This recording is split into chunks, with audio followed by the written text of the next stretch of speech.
qulubtu u degtay in ka badan 20 milyan oo Soomaali ah oo ku nool dunida dacaladeeda.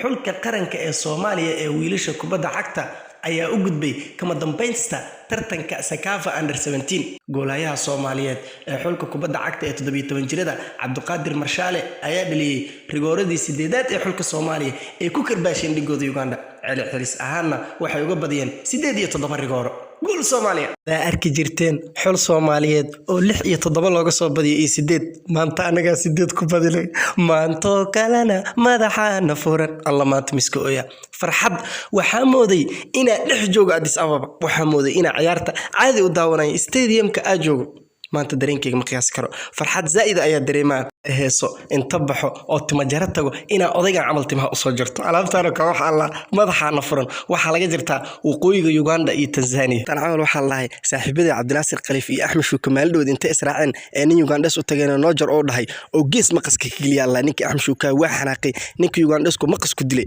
ninka Cabdinaasir hal saac soo barbariyay waxa lahay laba askari oo timaaday ninka Axmed Shuka waxa lahay waa jahbaariyak wuxuu dhaaftay kaadi ee soo laba wala waayay intaas kafta waaye asxaabay waxaan ileeyahay dhamaan asxaabteeda waxaan ileeyahay like t-shirt ha lagu babo page kan every time halkan aan ka wada socono guuleysta final stage ina ku dheeraado mar raba waxa la leeyahay goolka ninka dhaliyay ee Cabdiqaadir Marshaale la dhaho goolahayaha ee oo rigoorada ugu dambeysay Soomaaliya u dhaliyay markuu dhalinayo waxa la wuxuu qaaday Soomaaliya Soomaali baale farxad saida dareema caawla guuleysta Soomaaliya ha noolaato waxa wadaniyada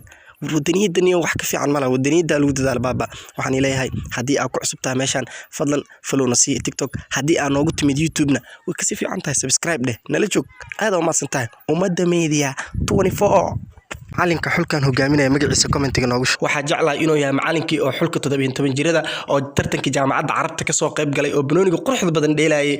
maxaa ku dhahay isla macalinkii laftirkiisa waaye aad iyo aad ugu riixsanaa macalinkan tactikiisa ajaib xulka weyn ee Soomaaliya ninkan in lagu tijaabiyo waa qaba aniga gool Soomaaliya gool the Ocean Stars waa soo laabateen hore u socda